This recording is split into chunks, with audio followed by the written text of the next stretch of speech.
los 3 primeros siglos de nuestra era, cuando la aclamación de 1 Corintios 12:3, Curios lesous, Jesús es el Señor, era tenida como un insulto al Curios Kaiser, o sea, al señor César. Los esbirros o barberos del emperador César exigían a los cristianos confesar: ¿quién es el Señor? No tenían escape. Si estuviéramos en esta misma situación, ¿qué harías tú? No me contestes, por favor. Imagínate que aquí entren con una ametralladora. Nos tienen hartos los cristianos. A ver, confiesa. Y si la razón fuera que para nosotros Jesús es el Señor y eso nos costara la muerte, quién sabe cuántos no lo dirían. Pero eso hacían entonces. Y como para ellos era César, repito, les decían: ¿quién es el Señor? ¿Qué tenían que responder para no morir? César. Ok. ¿Quién es el Señor? César. ¿Quién es el Señor? Cristo. Por eso es que si confesares con tu boca, esto les estaba diciendo Pablo a los hermanos de Roma, si no se rajan, si se mantienen con lo que ustedes creen fieles a pesar de la muerte, también Pablo lo dijo, ¿no? Sé fiel hasta qué, y yo te daré la corona de la vida, o Dios nos dará la corona de la vida. Eso es lo que tiene que ver. ¿Qué tiene que ver ahora ese versículo con la manera en cómo predicamos el evangelio? Nada tiene que ver. Cualquiera puede decir: Jesús es el Señor. A ver, díganlo. ¿Y qué les pasó? Pero antes no era así. Antes había un gran riesgo, hermanos. Continúo. Solo el Espíritu podía conferir gracia y poder para confesar a Cristo en tales circunstancias. La frase final del versículo 9, serás salvo, tampoco es como se interpreta en la actualidad. ¿Cómo la interpretamos en primera instancia? Pero el serás salvo. ¿Mande? Te vas al cielo, sí. Y es verdad, pero va más allá. El contexto es más global, hermanos. ¿Qué es lo que engloba? Fíjense bien. La frase final engloba la confesión de boca y la fe de corazón. Y en el versículo 10 dice que con la boca se confiesa para salvación. Ahora, para evitar confusiones es necesario recordar que el vocablo salvación no se limita al momento de la justificación nada más, sino que abarca la realización de los propósitos de Dios frente a todos los aspectos de la vida. Serás salvo para cumplir el propósito de Dios del cual cantábamos hace un rato. Hay muchas cosas de las que tenemos que ser salvos para que el Señor cumpla su propósito en nosotros. Independientemente del cielo, la salvación tiene que ver también con el vivir una vida aquí, conforme Él quiere que la vivamos. Amén. El elemento primordial de parte del hombre para alcanzar la justicia es, el elemento primordial, ¿cuál es? La fe. La fe. Creer de corazón que Dios resucitó a Jesucristo. Así se cree de corazón para justicia. La muerte y la resurrección de Cristo forman el núcleo del evangelio. La muerte expiatoria de Cristo es nuestro lugar y su posterior resurrección, que garantizaba en aquella muerte una victoria sobre el pecado, son los hechos históricos que hemos de acoger como base segura personal para alcanzar la aceptación por Dios y por tanto la vida eterna. La confesión de boca sin la fe de corazón es una enorme hipocresía. Vuelvo a repetir esto último. La confesión de boca sin la fe de corazón es una enorme hipocresía.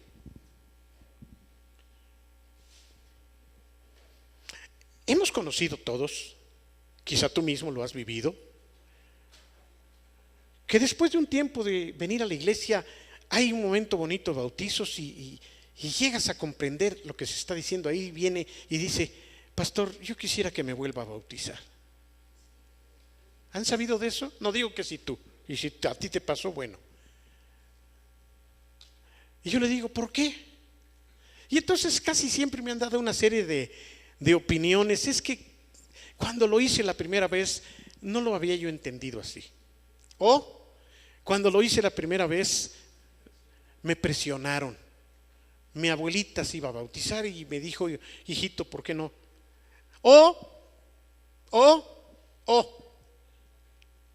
Pero no fue sincero, o sea que fue hipócrita. Fue una fachada. Esa es la realidad, esa es la palabra que aquí el hermano presenta. Pero esto que el versículo 9 nos presenta es algo que trasciende a una sola fórmula, una mera fórmula. Confesar con la boca y creer de corazón. Les puedo volver a preguntar: ¿quién puede saber eso? Solamente Dios. Entonces tengamos cuidado, ya no voy a enfatizar al respecto porque ya se hizo varias veces, pero sí es importante que nosotros entendamos bien que es fundamental declarar que Jesucristo es nuestro Señor, es el Salvador, pero también hacerlo de corazón. Chevo. Sí, yo tengo esto, o sea, no creerlo efectivamente como una mera fórmula. Si leemos ahí con cuidado estos versículos, dice: esta es la palabra de fe que predicamos, que si confiesas con tu boca que Jesús es el Señor y crees en tu corazón que Dios lo levantó de entre los muertos, serás salvo. Y generalmente siempre hemos creído que es esta fórmula, pero fíjense lo que dice adelante, y se los digo por experiencia, y creo que nos pasó a muchos esto. Versículo 10, aquí nos habla en sentido inverso, ¿no? Porque con el corazón se cree para ser justificado, pero con la boca se confiesa para ser salvo. ¿Sí? Quiero platicarles este breve testimonio. Es cuando yo me convertí, yo lo primero que creí, lo creí en mi corazón. Y después hubo una confesión. ¿Sí? Y yo creo que esto es para la mayoría, pastor, no sé si... Primero es el corazón. Primeramente ha pasado en el corazón, porque es tan fácil confesarlo y no creerlo.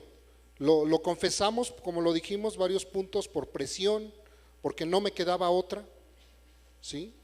Pero yo creo aquí por el versículo 10 que nos muestra Pablo, y yo creo que por revelación de Dios, ¿no?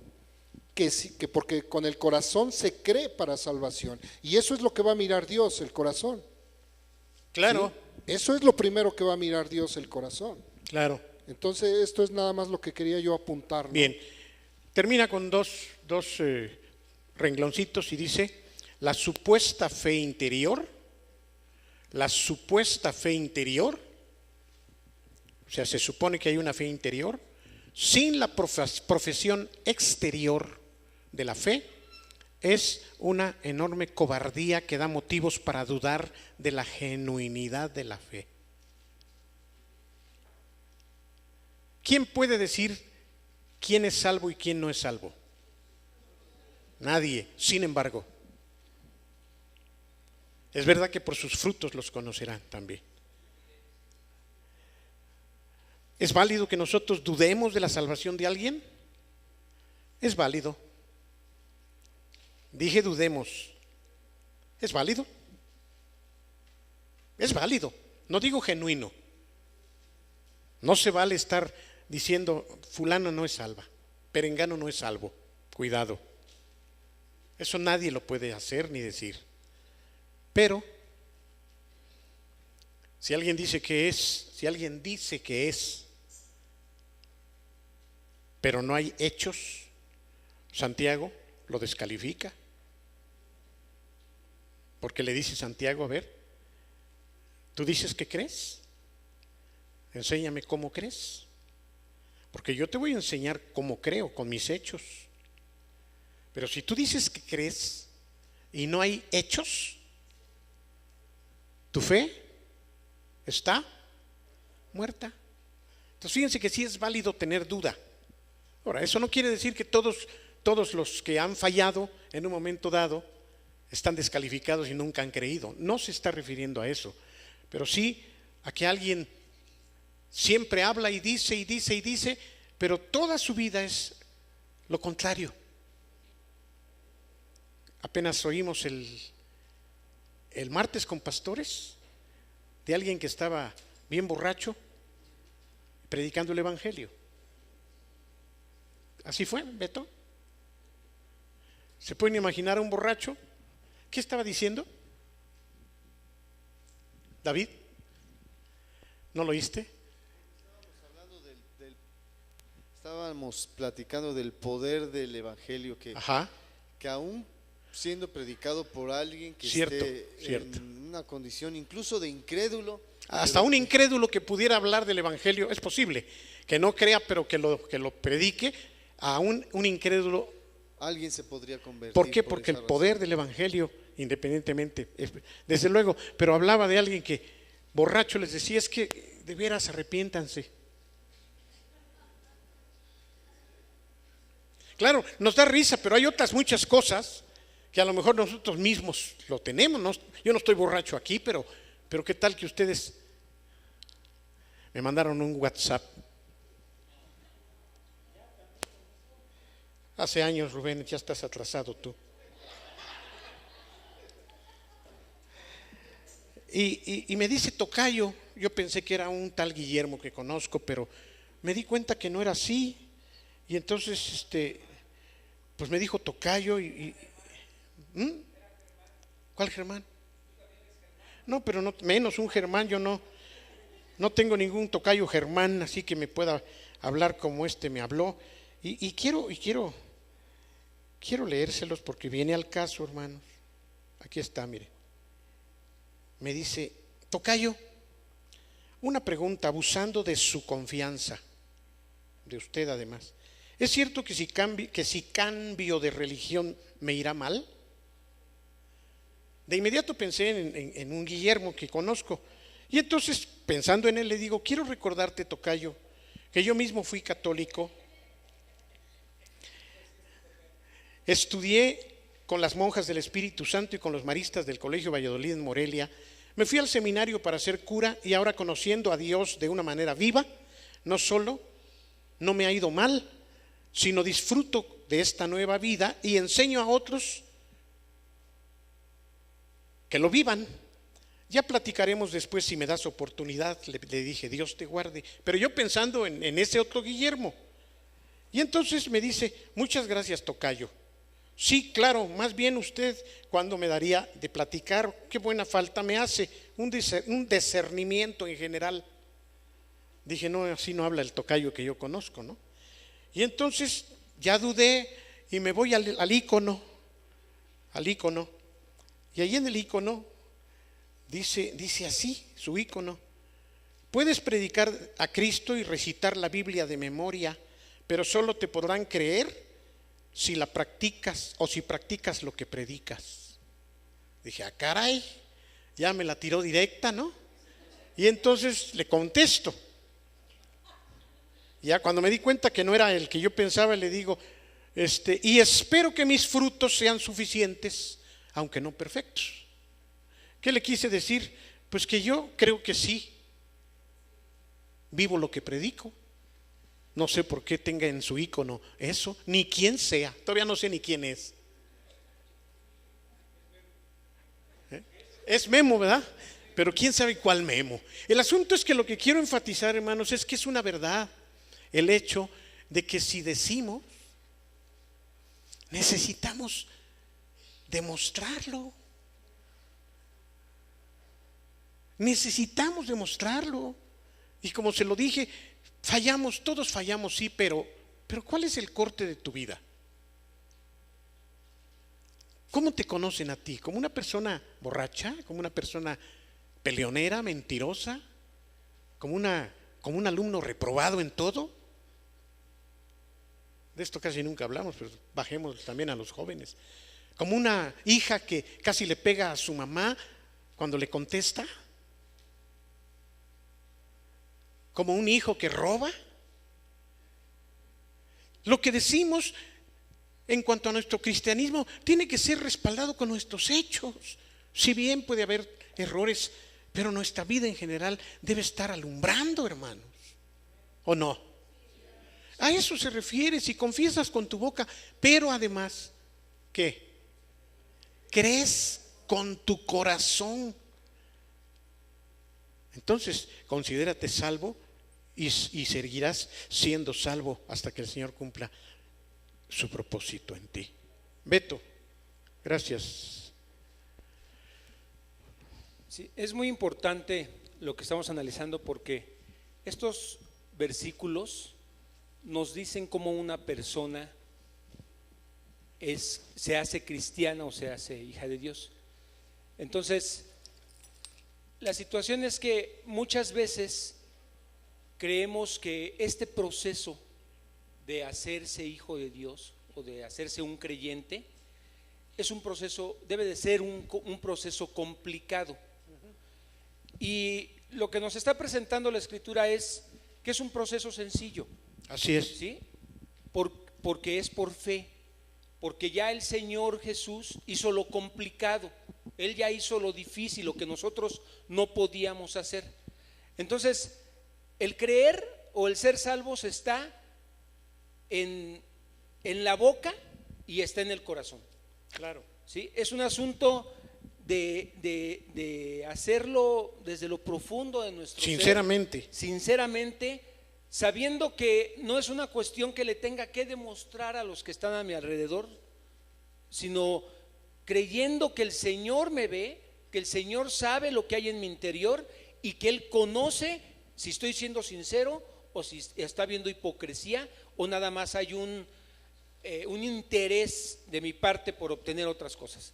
Muy bien. Entonces, en relación a eso, es sencillo el proceso, ¿sí? Puede estar rodeado de otras cosas como lo que mencionaba al principio, que en ese entonces la simple palabra de Señor era algo que te podía llevar a la muerte, claro, porque estaba asignada a una persona en específico.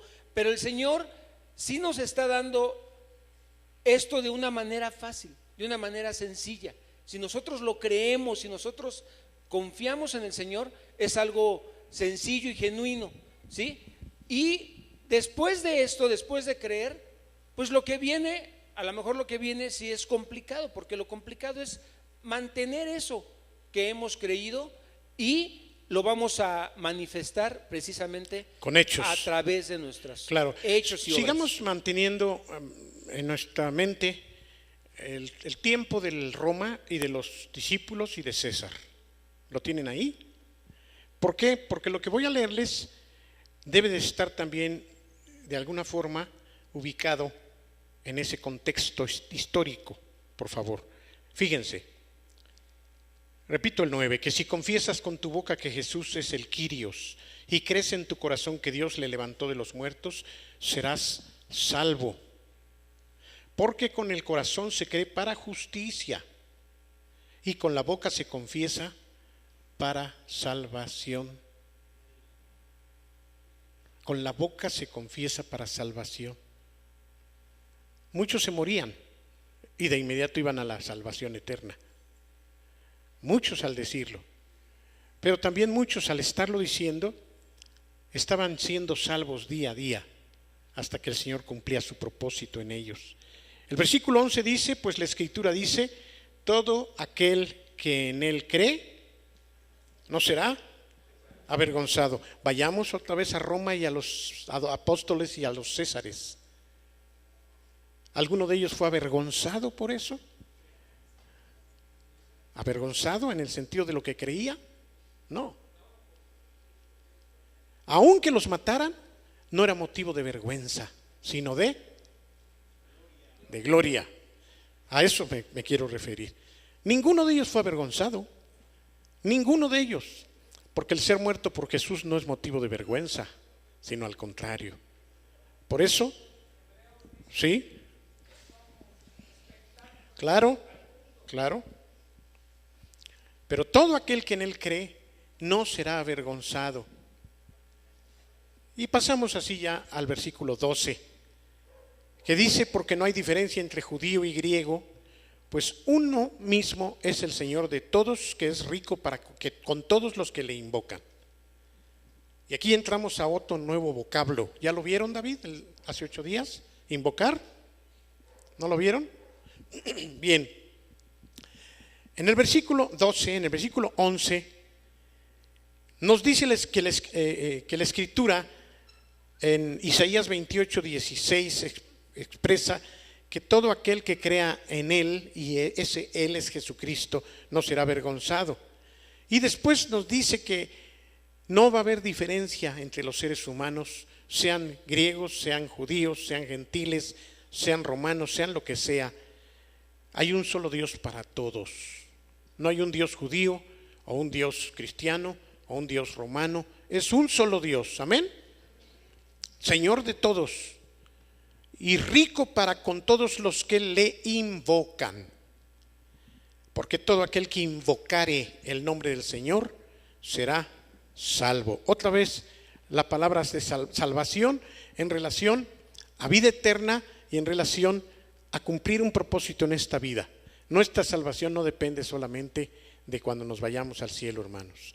Estamos siendo salvos cada día, salvos de nuestro propio pecado, salvos de nuestra forma de ser, salvos de todo lo que nos pueda estorbar para que el nombre de Dios sea glorificado. Y solamente podemos disfrutar de esa salvación diaria si nosotros tenemos al Señor dentro de nuestras vidas, que ahora nosotros lo interpretamos atinadamente como ser llenos del Espíritu Santo.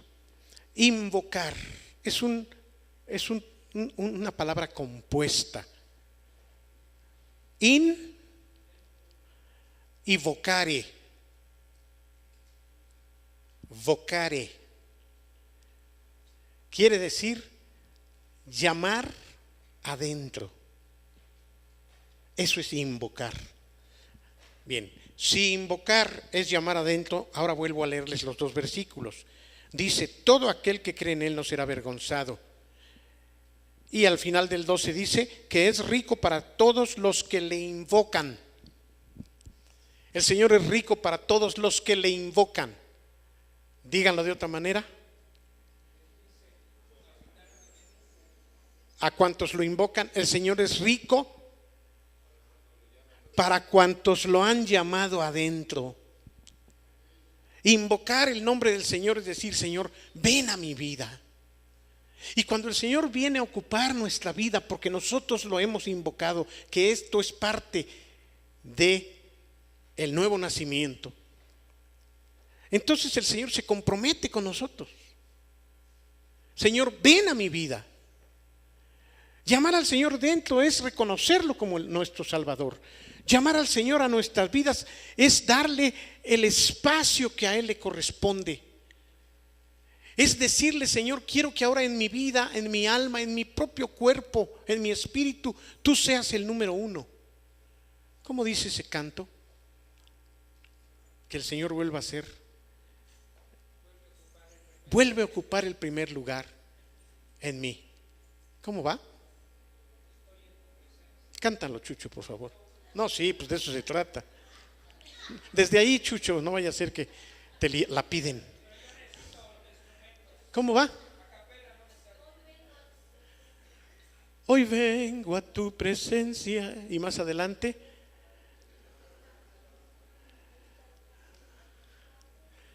tú ya lo sabes todo, aquí estoy, límpiame. Y luego dice: tu perdón llegue a mí, vuelve a ocupar el primer lugar en mí. Ese canto es una invocación. Es una invocación a Dios. Y una confesión también. ¿Sí lo ven? Hay cantos que son muy, muy bonitos como este. Vuelve a ocupar. ¿Por qué dice vuelve? Pues porque ya no estaba. Y nosotros estamos invitándole a que ocupe el lugar en nuestra vida. El trono en mi corazón. Hay otro canto, ¿no? Que dice eso. Ven y toma el trono. Ven y toma el trono. Toma el trono de mi corazón. Tomar el trono de nuestras vidas, ocupar el primer lugar en nosotros, es llamar a Dios adentro, es invocarle. Tú y yo necesitamos invocar a Dios continuamente. No solamente cuando nos salvó, o nos bautizamos o creímos en Él, sino que el Señor venga continuamente a través de su Espíritu a nuestra vida. Lo hemos enseñado mucho ahora que estuvimos estudiando sobre el Espíritu Santo. Decíamos que una importante tarea nuestra es que todos los días le digamos: Señor, lléname de ti, lléname, Señor, lléname, lléname, lléname, lléname. Eso es invocar. Por eso aquí dice: y todo el que invoque el nombre del Señor será salvo. Todo el que invoque el nombre del Señor será salvo. Bienvenidos, muchachos, bienvenidos. Todo el que invoque, todo el que le diga: Señor, quiero que vivas en mi vida, quiero que vengas a mí. No es que nosotros vamos a ir a Dios, no es que nosotros vamos a buscar a Dios, sino que somos nosotros quienes le vamos a decir: Señor, te invito a mi casa. Tu cuerpo puede ser la casa de Dios. Invitarlo a que viva en nosotros es lo más importante que nosotros necesitamos. ¿Por qué? Porque cuando el Señor viene a vivir por medio de su Espíritu a nuestras vidas, Él empieza a limpiarnos. Él empieza a trabajar en nuestras mentes, empieza a trabajar en nuestros sentimientos, empieza a trabajar en todo lo que a Él no le agrada. Por eso no necesitamos ir nosotros a ningún lado, sino necesitamos pedir que Él venga.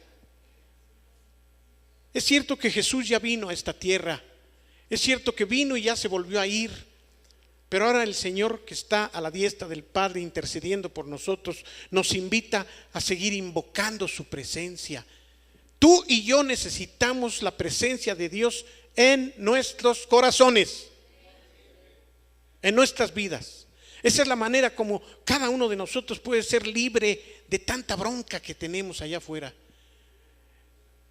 No es ni siquiera yendo allá a donde estuviste, Delfino. Te pueden ayudar un rato, pero sales y otra vez está la bronca acá. Por eso no es ir tanto como decir: Señor, yo ya no quiero ni siquiera ir. Yo quiero pedirte que tú vengas a mí. Tú ven, Señor. Ven aquí a esta casa.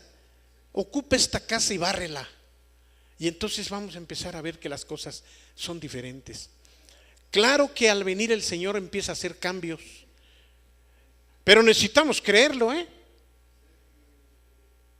Tú puedes decir: Nel, eso no es cierto. Yo no creo en eso. Ni modo. Si tú no crees, no se va a realizar. Pero si tú lo crees, espérate tantito y verás. Ya no va a ser que tú le eches ganas. Ya no va a ser solamente que tú digas: sí, me voy a esforzar mucho. Ya se dieron cuenta que por muchas ganas que le echen, no la hacen, ni ustedes ni nosotros. Es creer que el Señor viene y decir: Señor, yo ya me di cuenta que yo no la puedo hacer, así que te pido que tú lo hagas. Y si tú lo haces, entonces sí puedes empezar a limpiarme completamente. ¿Sí? ¿Lo creen todos, hermanos? Así que si invocamos el nombre del Señor, entonces es que nosotros podremos ser salvos. Invocar, llamar adentro. Versículo 13 dice, o 14: ¿cómo pues invocarán a aquel en el cual no han creído? Lo que yo decía hace rato. Si yo no creo en eso, pues menos le voy a decir que venga. Pero los que hemos creído, entonces entendemos que el Señor sí quiere vivir en nosotros, porque además creemos que hay un Señor y le decimos: ven, Señor, ven, Señor, ven, Señor. ¿Qué sigue diciendo aquí? ¿Y cómo creerán en aquel de quien no han oído? Por eso es bueno oír. Es bueno estar oyendo esto continuamente. Porque la fe que necesitamos para salir adelante va a entrar por el oído. La fe para poder creer entra por el oído. Si solamente oímos cosas que no, eso en lugar de ayudarnos nos estorba. Pero una de las razones por las que nos reunimos para estudiar la Biblia es porque la fe que necesitamos para cambiar va a estar entrando por el oído. Cuando tú oyes estas cosas que ahorita estás oyendo, el Señor dice: yo voy a meter fe en tu vida. Y eso es lo que necesitamos para ser diferentes. La fe para poderle creer a Dios. Amén, hermanos. La fe para poderle creer a Él. ¿Y cómo oirán sin haber quien les predique? Pero además, ¿cómo van a predicar si no han sido enviados? Como está escrito: cuán hermosos son los pies de los que anuncian la paz, de los que anuncian buenas nuevas. Está muy en boga ahorita en medio del grupo de pastores el asunto del evangelismo. Y yo creo que debemos compartir más el evangelio con la gente que no lo ha oído. Sin embargo, pienso que necesitamos también que sea el Espíritu Santo quien nos lleve. Porque si tú lo quieres hacer en tus fuerzas, es lo mismo que decía yo hace rato. No es porque tú le eches muchas ganas. Necesitamos ser movidos por el Espíritu. Pidámosle al Señor también, además de que venga, que nos mueva, hermanos. Que nos mueva. Señor, llévame a donde tenga yo que hablar. Muéstrame a quién. Enséñame con quién. Carguémonos con estas verdades, hermanos. ¿Tú le compartes el evangelio a la gente? ¿Sí? De ti no lo dudo, Anita, te conozco. Pero los demás, ¿comparten con otros? No les dé pena, no nos dé miedo. Vayamos y compartamos. Necesitamos ser instrumentos útiles para que se diga de nosotros: cuán hermosos son los pies de aquellos que anuncian el evangelio, aquellos que anuncian las buenas noticias. Y termino con el versículo 15 o el versículo 16. Pero no todos obedecieron al evangelio, pues Isaías dice: Señor, ¿quién ha creído a nuestro anuncio? Sí, puede ser motivo de desánimo el que nosotros compartamos y la gente no se convierta, pero eso no depende ya de nosotros. La responsabilidad nuestra es compartir. El que la gente crea dependerá de ellos y de Dios, además, de ellos y de Dios. Pero nosotros hagámoslo, hermanos. Movámonos a compartir a la gente, movámonos a compartirle estas buenas noticias a los demás.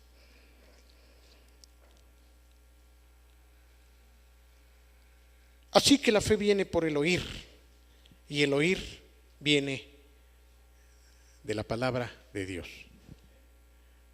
Con esto cerramos esta noche, recordando entonces que el Señor va a traer fe a través de el oído, a través del oído. Cuando tú escuches de las cosas de Dios, eso te va a dar fe. Por eso necesitamos alimentarnos de la palabra de Dios. Necesitamos alimentarnos de las reuniones aquí en la iglesia. Entre más vengan, más fácilmente podemos cambiar. Si no vienen, no hay fe y entonces no hay cambios. Los cambios se van a dar cuando nosotros creamos, y para creer necesitamos oír. Estemos de pie, hermanos.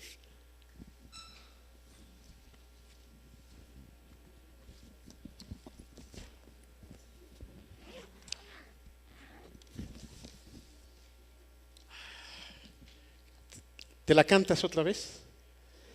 Me gustó tanto esa canción, hermanos. Y para que no me vean chillar, mejor me bajo. Pero vamos a cantarla, ¿no? Está preciosa. Vayan aprendiéndola. Vayamos aprendiendo.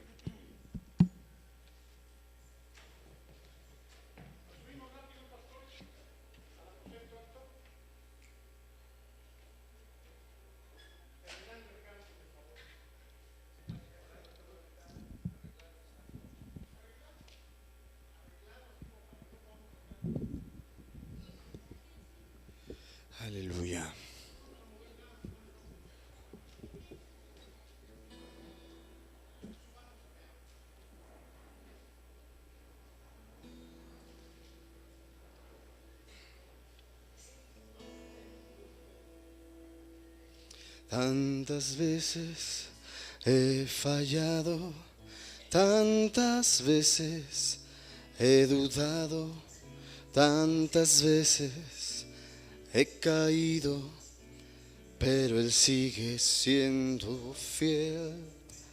Tantas veces he querido apartarme del camino, tantas veces he decidido lo que sé que no está bien, y con todo me levanta y promete en su palabra que Él cumplirá su propósito en mí. El Señor cumplirá su propósito en mí. Su gran amor por siempre durará. Su mano no me abandonará. El Señor cumplirá su propósito en mí. Nuevamente, tantas veces he fallado, tantas veces he dudado, tantas veces he caído, pero Él sigue siendo fiel. Tantas veces he querido apartarme del camino, tantas veces he decidido lo que sé que no está bien, y con todo me levanta y promete en su palabra que Él cumplirá su propósito en mí. El Señor cumplirá su propósito en mí. Su gran amor por siempre durará. Su mano no me abandonará. El Señor cumplirá su propósito en mí. No es por nuestros méritos ni nuestras fuerzas que Dios cumple sus promesas. Si de nosotros dependieran, cuán inciertas ellas fueran, por amor de su nombre, es que en su gracia nos esconde. El Señor cumplirá su propósito en mí. El Señor cumplirá su propósito en mí. Su gran amor por siempre durará. Su mano no me abandonará. El Señor cumplirá su propósito en mí. Su propósito en mí. Su propósito en mí. El Señor cumplirá su propósito en mí. Dios les guarde, hermanos. Estamos despedidos.